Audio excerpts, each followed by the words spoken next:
মাধ্যমে শুধু আহ্বান করেছিলাম, এই একটা আহ্বানে আজ যেভাবে বঙ্গপালের মতো এই বাহাদুরপুর ময়দানে আপনারা ছুটে এসেছেন, আপনাদের এই ভালোবাসা, আপনাদের এই আগমন, এটার শুকর আমি কিভাবে আদায় করব আমি জানি না।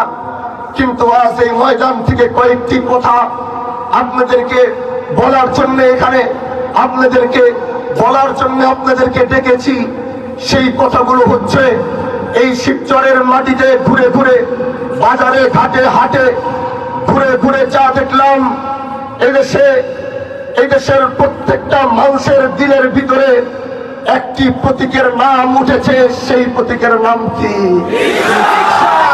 আমি এমনও খেয়াল করেছি, অনেক দলের কারণে, অনেক দল বিভিন্ন দলের সাথে থাকার কারণে, নোংরা রাজনীতি করার কারণে অনেক মানুষ প্রকাশ্যে আমাদের সাথে আসতে পারতেছে।